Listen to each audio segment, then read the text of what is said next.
qui vit, c'est une personne qui mange. Une personne qui ne mange pas ne peut pas vivre. Tout à fait. C'est ainsi que, s'appuyant dans les social de la population, le gouvernement Masuka Assaini, comme c'est son cheval de bataille, le gouvernement Masuka Assaini a décidé de donner les intrants agricoles aux agriculteurs de la province du Lualaba pour leur permettre de bien cultiver afin que la population du Lualaba puisse avoir la nourriture en grande quantité. Parce que les soucis qui animent notre gouverneur Masuka Assaini, c'est d'arriver à l'autosuffisance alimentaire. Très bien. Alors, elle veut que la province du Lualaba puisse arriver à faire sa farine avec ses agriculteurs. La province également a un champ qui doit produire le maïs, la farine qui va aider la population du Lualaba à vivre convenablement. Parce que le gouvernement Masuka Assaini ne sait pas beaucoup plus pour que les prix qu'on a aujourd'hui sur le marché, très bien, les prix d'un sac de farine, c'est 47 000, 48 49 000 francs, voire 50 000 francs congolais. Mais elle veut que ces prix puissent baisser encore davantage.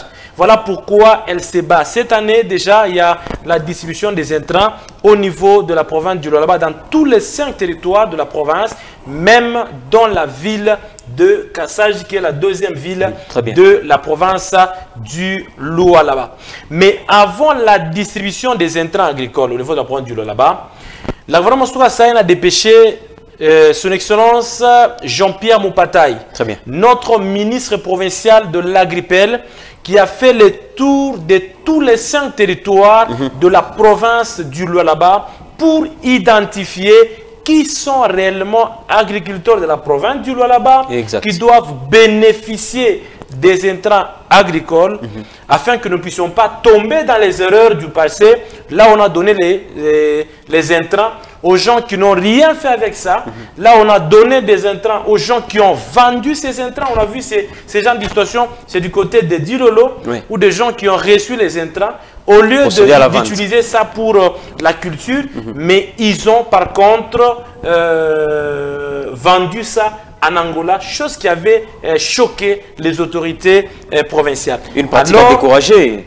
Justement, une chose à décourager, parce que si vous n'avez pas de champs, vous n'avez pas droit à bénéficier des intrants. Parce qu'on connaît que chaque fois qu'il y a, la distribution des intrants, les gens s'empressent tellement, les gens veulent prendre les intrants, mais à ceux-là qui ont des intrants, qui ont droit, qui ont des champs, qui ont le droit de prendre des intrants, mais à d'autres qui n'ont pas de champs, mais qui viennent seulement prendre les intrants pour soit les garder à la maison, ces intrants s'abîment, ils jettent, soit ils prennent ces intrants, ils vont les revendre à leur tour, ce qui n'est pas une bonne chose. Voilà pourquoi le ministre Jean-Pierre Mopataï est descendu dans tous les 5 territoires de la province.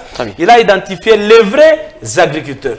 Et ces agriculteurs ont été regroupés dans les associations. Très bien. Parce que les critères pour être éligibles aux intrants agricoles dans la province du Lualaba, il fallait impérativement que vous puissiez être dans une association ou dans une coopérative agricole afin que vous puissiez bénéficier des intrants. Parce que quand vous êtes dans une coopérative agricole ou vous êtes dans une association, il y a facilité que l'on puisse savoir qui sont réellement dans l'association ou la coopérative. Et il y a un répondant.